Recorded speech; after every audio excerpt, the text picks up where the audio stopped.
Organizing stories can be hard, but it doesn't have to be. Campfire Pro is a writing software with tons of tools to keep you organized. Its character pages will help you keep track of all your characters with details and backstories, timelines to help you hammer out plot points and even track character arcs, and use the map page to create all the locations you need. Definitely check out their brand new world building pack. It's an expansion to Campfire Pro that's going to help you construct new species, items, magic systems, and develop your cultures with the religions, philosophies, and languages. Do away with all those Word docs and spreadsheets and keep everything easy and accessible with Campfire Pro. There's a link in the description below. Be sure to go check it out. Hey everybody, welcome to the Dungeoncast. I'm Will. I'm Brian. This is a podcast where we talk about everything Dungeons and Dragons, from frightening fire breath to fearbolg friends. And today we're covering fire giants.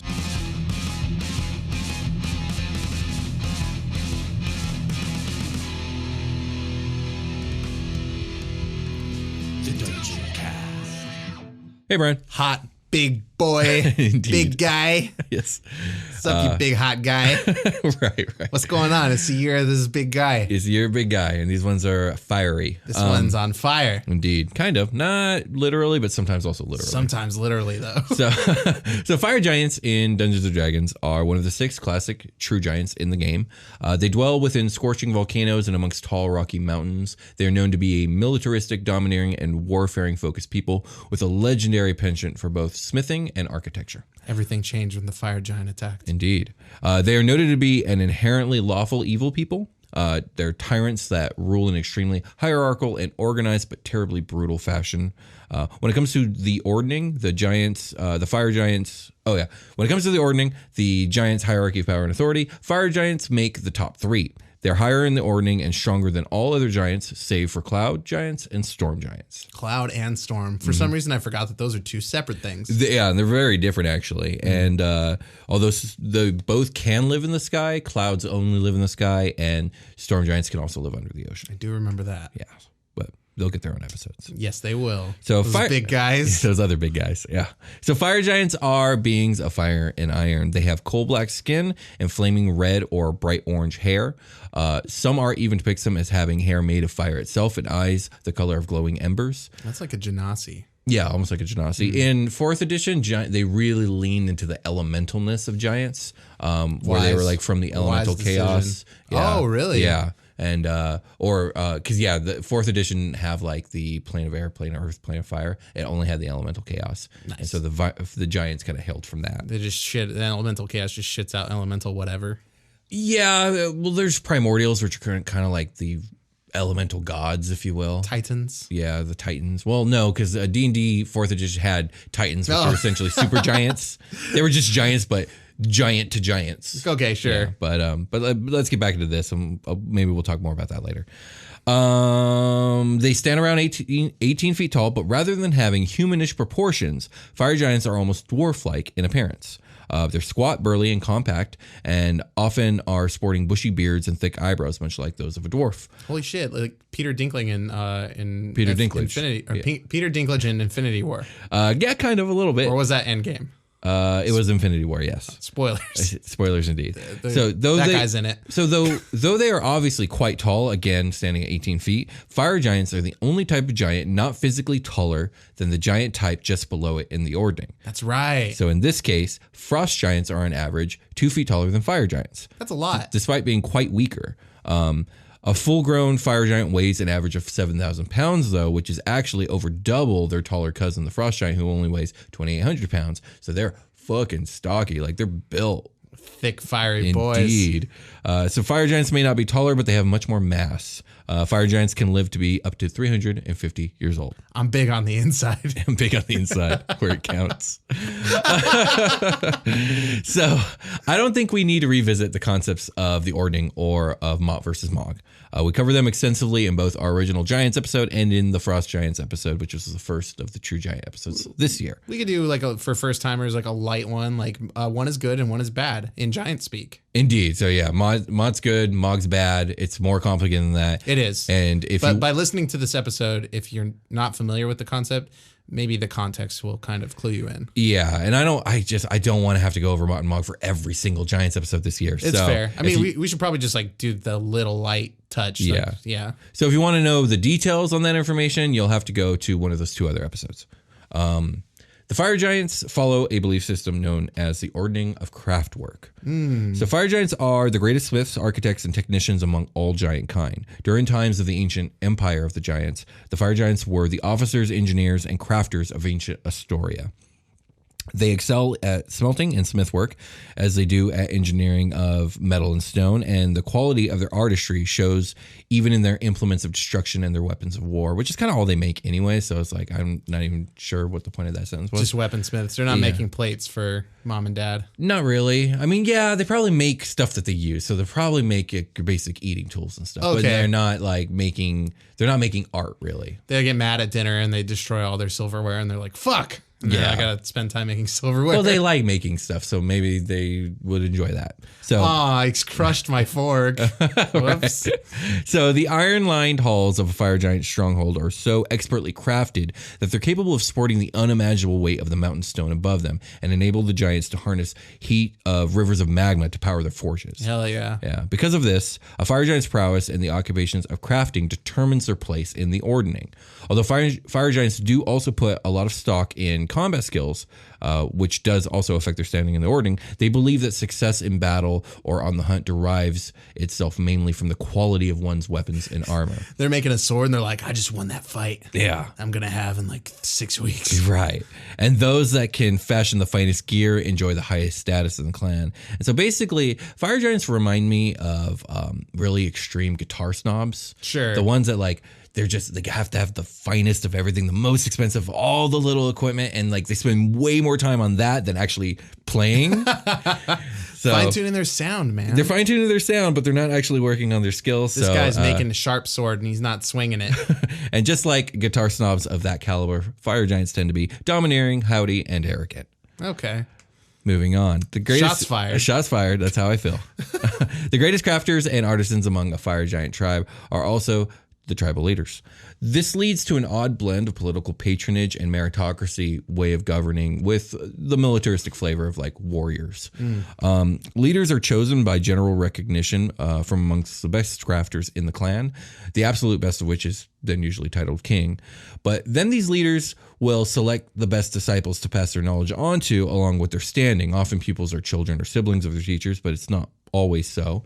But as the cycle continues, it puts fire giants born to the least skilled crafters at a disadvantage. If you are taught by someone less skilled, you are less likely to show talent at a young age and thus more likely to get passed over by the better teachers, and bam, there goes your lot in life. Wow. You never stood a chance. What if your fire giant dad is like has an inherent misunderstanding of making something, and then you are like, no, Dad, you got to do it like this. He's like, you shut your mouth. That's not how we make swords in this family. Yeah, man, I mean, I'm sure that's exactly and you're what could emotionally happen. beaten too. Yeah, it's true. No. It's true. Life's tough as a fire Bummer. giant. You're the rich get richer. The hot get hotter. Indeed. So for as much time as they spend creating, fire giants don't spend a lot of time crafting works of art. Although they would maintain that all their feats of metalworking and engineering are themselves forms of artistic expression. I'd agree with that. Yeah, me too. Fire giants strive to build the strongest fortresses and the most potent siege weapons. They experiment with allies to create the hardest armor. They forge swords. Oh yeah, then they can forge swords that will pierce that hardest armor. But beyond such accomplishments, true artwork is very scarce amongst fire giant kind. Still, some fire giant art does exist. They have a unique form of art that some fire giants produce that involves the manipulating of magma as it cools, forming it into fantastical one-of-a-kind shapes. The most striking of these works are collected and displayed within their strongholds. Okay. With that being said, check it out. I made a ninja star. Right, exactly. It's made of magma. Exactly. And with that, let's take a short rest. Okay.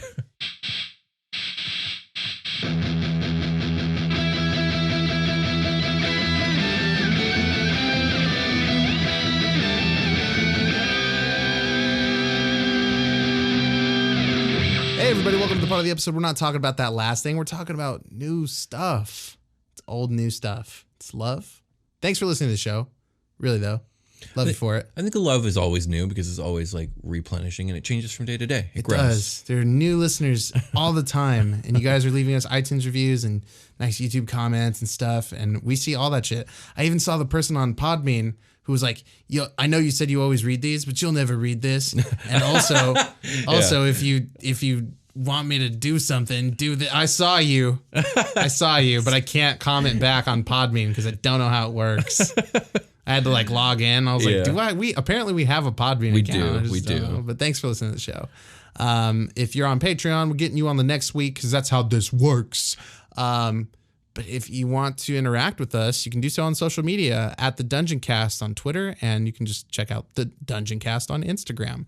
It's Will and Brian respectively run one of each. Which one true. You'll never know. No, you'll know. Probably almost immediately. We've said it a billion times too on the show. So with that stuff, with the knowledge I just gave you, you can enter our contest. It's true. So we're giving away a copy of Explorer's Guide to Wildemount, which is the Critical Role campaign source book. That's what I'm trying to say. And it comes out on March 17th. And again, we're giving away a copy. And the way that you can enter the contest to win this book is by sharing our show, a link to it preferably, not just telling people about the show, but literally sharing a link to an episode or a playlist of the show on social media. And the easiest way to do that is on Twitter. If you go ahead and share that link with the hashtag Dungeoncast, I'll pick that up right away and add you to the list. If you share it on other social media that isn't Instagram, just take a screenshot, go ahead and send that to the dungeoncast@gmail.com. And again, you'll be added to the list. And Brian has some instructions on Instagram of how you can join the contest there. Make a post about the Dungeoncast. It could be about your favorite episode or just about the show. If you want to go grab our podcast thumbnail, go do that and post it. A couple of people have done that so far. Actually, somebody on Instagram did that, and that's how I decided that that's probably what I should be doing. I was like, oh, this is easy. Yeah. But yeah, there's a post about it on our Instagram. Go check it out. Not to say that just telling people about the show is bad. We just want you to take it one step beyond so you can get a sweet book. Right. But really, the best thing you can do for the show is to talk about it. If you just want to tell somebody about not only this show, but Super Quest Saga, both are really cool. I think if you're here, you probably think it's cool, especially if you're listening to this part. So yeah, just do that. I know a lot of you, so many of you have done that for us in the past. You've participated in all our contests, and it helps visibly every single time. So we just want other people to love the show, and we want to love them back. And we just got to spread the word, baby. Right. We can do this. We're a team. Indeed. Let's get back to the show. Back to the show.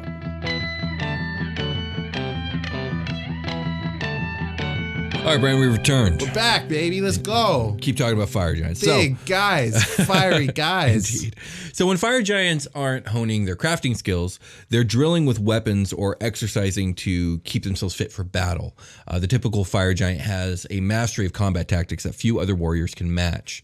Their reputation as soldiers and conquerors, and for their reputation as soldiers for conquerors, and for their ability to burn, plunder, and destroy is fearsome. They burn a lot.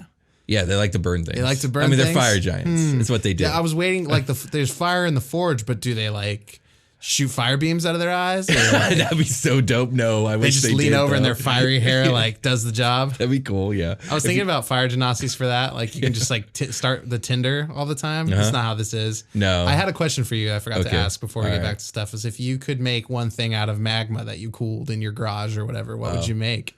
Oh, God, I don't know. If I could make one... So they're making shit out of magma, right? Yeah, they are. They super are. Yeah, so... I don't know. I'll have to think about it. Okay. Do you have one? I feel like you probably have one. Well, stay tuned in to the end, and we're going to talk about our favorite magma stuff that we'd make in our garage. Okay, sure. All right. So from birth, all fire giants are taught to embrace their legacy of war. Their parents chant songs of battle. As children, they play at war, hurling igneous rocks at each other from across the banks of magma rivers. Hell yeah. That's how war goes. Indeed. As they grow older, formal martial training becomes an integral part of their lives.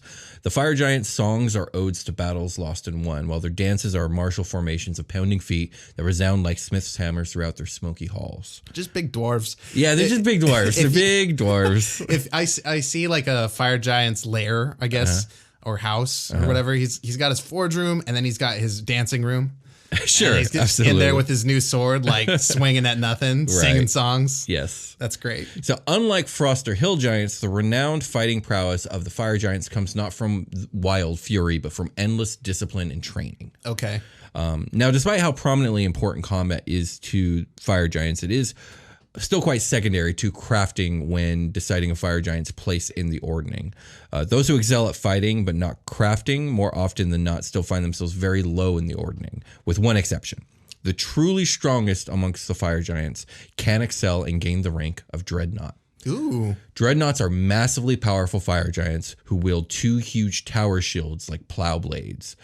Now, bear in mind that these shields are fucking huge because we're talking about like 18 feet tall entities. Yeah, with totally. Tower shields. They got a fucking riot shield. Yeah, these are 20 feet tall, 10 feet wide, and a foot thick, solid metal shield. Just hitting you with a safe door. Yeah.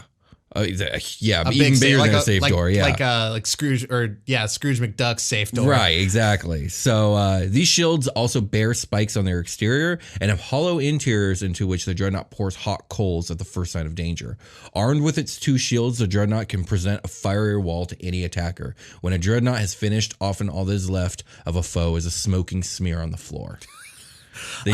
I'm a moving, flaming building. Yeah, that's smack. exactly what they are. Yes, I'm that Pokemon with the fucking 2 cinder blocks as its arms or whatever. Yeah, Fuck. Conkeldurr. Yeah, that's a bad name. Yeah.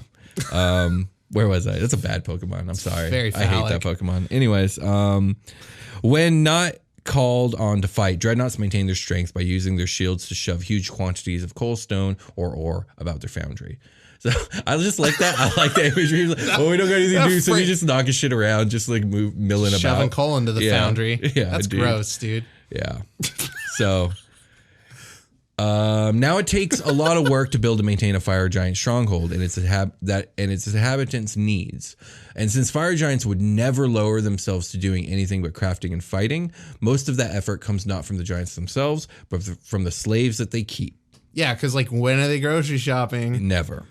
Someone else is doing it for them. Indeed. So fire giants enslave other creatures to accomplish unskilled labor, so that the giants can then concentrate on more vital aspects of their foundry operation and crafting that only they're capable of. See, that's really condescending. I find as an adult, it is a skill to not forget the things on the grocery list. Oh, absolutely. Yeah. Being an adult, it takes a lot of minor skills that you basically like the develop. Slave labor is the adulting that the fire giant. So. Fire giant is just a big war fighting child. I suppose that's one way to look at it for sure. Do your own shopping. So humanoids that are conquered in war become serfs to the fire giants. Many of these serfs work the farms and fields on the outskirts of the fire giant halls and fortresses, raising livestock and harvesting fields for their fire giant overlords. But, cool. But even more serfs are put to work in the mines. So even master crafters of other races are actually consigned to this unskilled labor because so few of these master crafters of like humanoid descent have talents the fire giants would consider to be skilled at all. It's like to them it's child's play and it's also just way too small. Are dwarves small because they need to live in the mountains and not be like detected by these fucking meaty bad guys that live in the mountains? So giants and dwarves are like super enemies. Oh shit! Especially fire giants, I would say, because they're like, you're in my fucking place. Yeah, you're trying to get the same shit I'm trying to get. Right, and a lot of times, like I'm not. God, it's been so long since I looked at the dwarf stat block because I don't think the dwarf has advantage on like large creatures or like advantage on avoiding large creatures, but in older editions dwarves used to have like bonuses to fighting giants because there's like history between the two races, and the dwarves were slaves once and then they revolted and they drove the giants out, and so now they're super good at fighting giants. Sure, that tracks. Yeah, that's like what you should do for your players in game when they start practicing one thing a lot. Right, just give them good meaningful rolls on it. Yeah. Okay. So fire giants low in the Ordning are tasked with managing the mine tunnels and the slaves that toil there, few of which survive the difficult and dangerous work for long.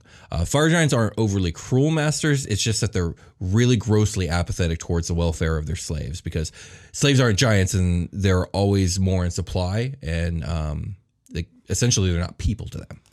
Back to the ninja star scene, he's like, look, I made a ninja star.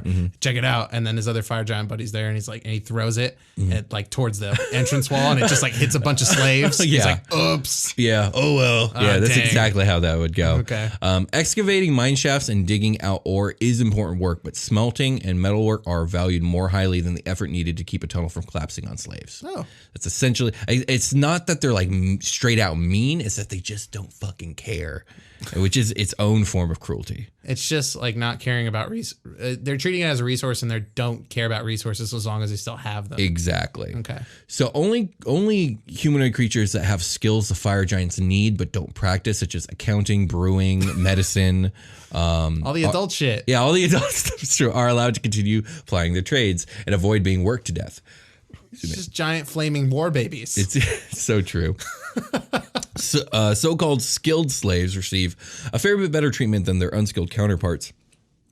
Still, though, as a rule, fire giants view humans in much the same way that humans view horses. They have utility if properly directed, and some might be prized for their rare qualities, but even the smartest, best trained horse is not a person. Right, okay. So, real fucked up. Well, even the smartest, best trained horse is not a person. I suppose so. A fire giant fortress is highly protected, usually guarded by vigilant watchmen, traps, and other more exotic creatures. Fire giants raise and train hellhounds pretty regularly as guard dogs. That's been coming up more lately. Hellhounds? Have they? If they did, I don't remember. I don't either anymore. It's gone from me like a dream. Indeed. And they also sometimes persuade human wizards to harness fire elementals as guardians for their strongholds. And I found this interesting. Some fire giants allow trolls to roam free in their fortresses and the rarely used parts of their fortresses. Oh, because they don't give a fuck. Yeah, They'll burn that shit to the fucking ashes. Serving as perimeter guards of a sort. Trolls require little maintenance. They're able to survive on the fire giant scraps and on the dead or diseased slaves. Ooh, delicious. And they're tough enough to deter most intruders, but most importantly, their susceptibility to fire makes them a little threat to the fire giant. Yeah, man. So totally. I thought that was really interesting because I never would have thought of it like that. Damn, lots of trolls just around. Yeah, just rolling through the fire giant fortress. Dang. Yeah, I think a dungeon crawl or like a one shot exploring a fire giant's fortress would be really fun. It's riddled with trolls. It's riddled with trolls, but like there's a lot to play with there. Like you have the mines, you have the fortress itself, you have like the military barracks, you have the fire giants that you can fight, you have the dreadnoughts that you're trying to fucking avoid because they're scary. Like you have fire elementals, all kinds of cool stuff. Wow. Like, yeah. It's probably set in a volcano, so maybe there's like earthquakes and magma eruptions. You have a lot of fun in that area, I little think. magma babies. They look like Hershey Kisses, but they got little legs and fists. Run around tackling you. There's actually a D&D creature like Magmites, that. right? Yeah. Magims, I think they're called. Or something like that, yeah. Yeah. But any questions about fire giants before we get into these stat blocks? I have 2 stat blocks today. We're going to do the standard fire giant, and then we're going to do the fire giant dreadnought. Yeah. Fire giant plus. Yeah. Fire giant 2.0. But yeah, any questions about fire giants? Any questions about fire giants? 18 feet tall. Mm-hmm. Can wield building walls. Yes. Crush everything. Mm-hmm. Nope, we're good. Okay, sounds good. So the fire giant is a huge giant. It's lawful evil. Challenge rating of 9, and I went back and checked, and that's 1 more than frost giant. So even though they're higher in the ordning, only by a little bit. Only by a little bit. It doesn't matter by how much. Yeah. But to be fair, the fire giants also have an edge because they're fire giants, and frost giants hate heat so much that, definitely have an edge. Armor class of 18. Because they're probably wearing plate because they're fucking fire giants and like they're gonna wear the dopest shit all the time. They're gonna have the dopest shit. Mm-hmm. 162 hit points, speed of 30 feet. We've talked about this. They're fucking huge. They should have longer legs. They have longer legs. They should be walking faster. Damn it. Oh, okay. Yeah. Strength of 25. My God, +7 to that. That's that modifier. It's because they're big on the inside. It's true. Dexterity of 9. Constitution 23. Intelligence 10. Wisdom 14. Charisma 13. Naturally skilled in athletics and perception, immune to fire damage. They do not have dark vision, which is odd because I believe the fire genasi gets dark vision. And since these guys do like to live underground, why don't they have dark vision? They got that. They got that magma pool. That's going. true. There's always light about them because there's always fire. There's always fire. So if they have dark vision, maybe they would damage their eyes. It's true. It's very true. Constantly in lit places. So again, all these standard giant stat blocks are actually really, really simple. There's no feature here, and they have a multi-attack, and they only have 2 types of attack: greatsword and rock. I love it. So the greatsword is a +11 to hit, reach 10 feet. Holy fuck, 66 +7 slashing damage. That is a good sword. That's a big meaty chunk you're gonna take out of something. You do 2 of those. And then they have their rock attack, which is a ranged weapon attack, +11 to hit, 60 to 240 foot range, 40, 10 +7 bludgeoning damage. So the rock is blatantly worse than the greatsword, which I think is the way it should be. Yeah, but projectile. But projectile. That's the only thing. Projectile good. Yeah, indeed it is. Yeah. You can throw a sword. You can throw sword, but sword have throw property? Throw sword. Are we talking like barbarians now? Like fire giant, maybe. I don't know. No, they're actually really intelligent. Like they're militaristic and disciplined and lawful. Big guy. You're thinking of frost giant. Big guy throw rock. You're thinking of hill giant. Well, now. it's just like rock. Like just because they're big doesn't mean they're dumb, Brian. What a sophisticated attack. Throw rock. Giants. That's strategically. Rock throwing is a cultural art to giants. Yes. It is like woven into the fabric of their society. What could be more tactical and intelligent on the battlefield? Rocks are everywhere. It's true. It's very true. All right. Moving on to the Fire Giant Dreadnought, which is a much longer, bigger, and more interesting stat block. Costs $400 more. What? Sorry. Oh, because it's a pro. Okay, gotcha. Thanks, Will. Yeah, no problem. So it's a huge giant, lawful evil yet again. Armor class of 21 because they have even more armor and those damn shields. 187 HP, still only a speed of 30 feet. Now that I'll accept because they're carrying such heavy shields. Okay, so encumbrance. Yes. Strength of 27, dexterity 9, constitution 23, 8 intelligence, 10 wisdom, 11 charisma. Same skills, athletics and perception, still immune to fire, still doesn't have dark vision. Has a feature though, dual shields. The giant carries 2 shields, each of which is accounted for in the giant's AC. The giant must stow or drop one of its shields to hurl rocks. Okay. This giant ain't hurling no rocks though. It's got a multi-attack, which is its fire shield attack, which you can do twice. It's a plus 13 to hit. Reach of 5 feet. Does 46 plus 8 bludgeoning damage, plus 2d6 fire damage, plus 2d6 piercing damage. Whoa. It stabs, burns, and bludgeons you. The ultimate attack. And then it does it again because it does it twice. Oh, shit. It's got 2 shields. It's like a big, like an anime attack where it's like a spinning, it like throws it like a football so it spirals. Yeah. That comes out to essentially 8d6. Times 2, so 16d6 if it hits you with both attacks. That's a lot. Plus 8. That is a lot. Fuck yeah. The Dreadnought. It better be good, and it is. Yeah, it is. Well, it has other things too. It has has rock, which you'll never use because why would it when it has fire shield? I guess range. Range. We discussed range. Rock good for Farthing. Right. Plus 13 to hit. Same range as the last one. 40, 10 plus 8, so only 1 more damage than the standard fire giant. But it also has an action called shield charge. The giant moves up to 30 feet in a straight line and can move through the space of any creature smaller than huge. The first time it enters a creature's space during this move, it makes a fire shield attack against that creature. If the attack hits, the target must succeed a DC 21 strength saving throw or be pushed ahead of the giant for the rest of their move. If a creature fails the saving throw by 5 or more, it is also knocked prone and takes 3d6 plus 8 bludgeoning damage or 66 plus 8 bludgeoning damage if it was already prone. Whoa. These guys are scary. I love it. Oh, yeah. Challenge rated 14. That's like almost double the standard fire giant. So if you're in the Dreadnought's arena, basically, there's probably going to be some magma around and you're going to get pushed into it. Exactly. And have fun with that. Yeah. We did that in the Battle Royale. Yeah. Or fell in some magma. Or even if not that, like the move is built in to build upon itself where it knocks you prone. If you don't get up in time and you get hit again, it does even more damage for being prone. It'll do, is auto crit a homebrew we do, or is that something that... No, auto crit, it was only if you're helpless. Oh, okay. Yeah, and that's so a prone's not helpless. No, not helpless at all. But basically it goes from 3d6 to 66, so it doubles the damage if you're prone and it does the shield charge on you. So don't just like stay there. Get up. Indeed, get up. But that's the thing is, if you're fighting multiple dreadnoughts, one might do that to you, and then you're prone, and then it's the other one's turn, and then it does it to you. Should you be fighting multiple dreadnoughts? Is that a thing? Extraordinary. Well, I imagine that a Fire Giant King probably has 2 dreadnoughts guarding it at all times. Fucking role play. Yeah, there we go. Let's go. Some homies. Some good cop, bad cop. Indeed. Giant cop. Fucking Rob and Bob, the dreadnoughts. Rob and Bob, we're on fire. All right, I think we're done. Do you have any questions about Fire Giants? Shield high fives. That'd be badass. That's how I they love cast, Robin Bob. It's how they cast Thunderwave. Indeed. All right, let's get ready for a long rest. Okay, rest, but the long kind. Indeed. Here it is. Well, I'm ready almost. for it. Yeah. What do you do before bed, Will? Brush my teeth, get my PJs. Anything special? Turn something on Netflix I fall asleep to. Okay, there it is. Some people need the fan on, white noise, that sort of thing. Yeah. Let's answer some questions. Indeed, let's do it. Well, or we have messages. Okay. Let's read 2 messages that we got. If you are a patron, You can send us messages. We'll read them on the show. Indeed. Do it. We need more. More. Don't be scared. We love you.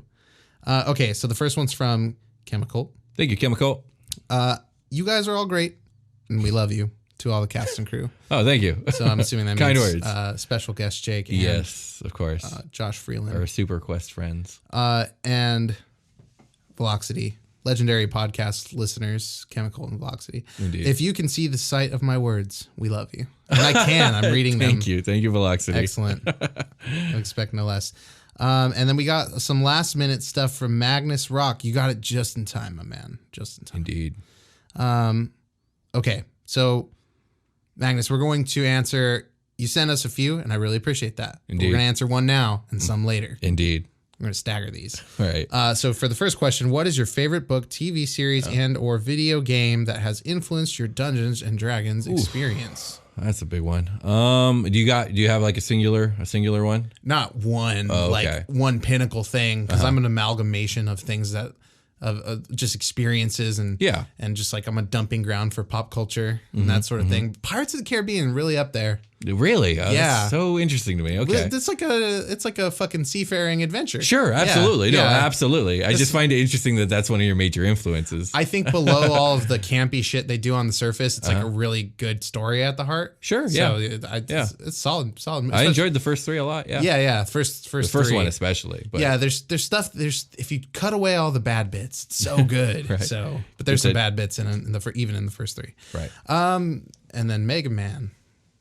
Do you use Mega Man in your campaign? Yeah, because most of it deals with like a dystopian society. Okay, for sure. And like they leave a lot of like stories that leave a lot of gaps to be filled in. I feel like are really good for me as a world builder because I can use those like overarching ideas that the game kind of sets in the background. Right. Well, robots are terrorizing the city, and I'm just a little guy like going in and like shooting my little robo cannon. But like, what the fuck is going on out there? I'm just the hero running through the middle, like cutting a fucking swath through it all. You have a very narrow view of what the world is. And it's fun to just latch on to that and be like, okay, well, let's spiral off and see what's happening in this part of town. And that could be a whole story worth telling. Of course. My brain will just go places. Yeah. For me. Dark Tower. That's all. Right. I know that's a big one for you. Yeah. For me, it's campaign specific. So the current campaign obviously is the space campaign. I would say the major influences for this one. I take a lot of influence from Outlaw Star, obviously. The Miyazaki films in general, I tend to take inspiration from. There is a very, very excellent independent comic book series called Saga, which is a spacefaring. They did that one on Comic Pop, yeah? Yeah, they covered it on Comic Pop, but I own every volume of it, and it's my favorite comic book of all time. It's absolutely amazing, and I get inspiration from that as well. Final Fantasy, probably when we're talking about video games, I pull a lot from Final Fantasy. Okay, don't go too deep because we're gonna do this on Super Quest Saga. Okay, yeah, I've answered your question now, Magus. Thank you very much. Do you have one that isn't Super Quest specific that you maybe reaches out and touches you in other ways? I mean, generally speaking, like the old Dragonlance books, all the fantasy novels I read, like I pull from or get inspiration from. It's hard to be specific. Like I'm so inundated with stories over the last 25 years of my life that like it all blends together and becomes like this. Do you have a favorite? What's your favorite Dragonlance? You've probably told me that before. My favorite Dragonlance book? Yeah. Probably. Or story, I guess, if it's something more secular. The Chronicle story, I think, is definitely my go-to. And that's like the one that like made the series famous. The One Ring to rule them all? Kinda. Okay. But specifically, I actually like the fourth installation of that series, which was written much, much later, which is Dragons of Summer Flame. Because that book was supposed to be the end of the Dragonlance like world, and it really was a culmination of like all the stories you read up to that point. It was like Endgame for Dragonlance. That's almost exactly. It was like Endgame for Dragonlance. That's cool. And it was excellent. And they ended up writing books after that, which were also really good. But yeah. Yeah, I figure your favorite stuff has left a layer on you that's going to prevail through your creative endeavors. So that's a good answer. I think we can remind people about the contest and Super Quest Saga, and join the contest. Watch our other show. Yeah, get your Patreon bonus content if you're a patron. Check out the episode notes, which I might be a week or two behind on uploading, so I'll get on that. Flashbang and the Surgeon, superhero game. Get in on that. Early episodes, the dungeon chats. which we'll be recording right after this. And then what else is in there, dude? There's so much shit in there. We got a merch store. Go check out our merch store. If you guys want to buy Dungeoncast shirts and merch and mugs and stuff like that, you can do that on treespring.com. Teespring. I always do that. It's not a tree, it's a T. It's a shirt. But the store is right below the YouTube video, and the link's also in the description. Totally. Teespring.com/thedungeoncast. You can get merch not only for this show, but for Super Quest Saga. There's character art that exists for that. I am working with an artist to get another character done. Right. Yeah, Okay. All right. Talk to you guys later. Yeah. Talk to you guys later. Bye.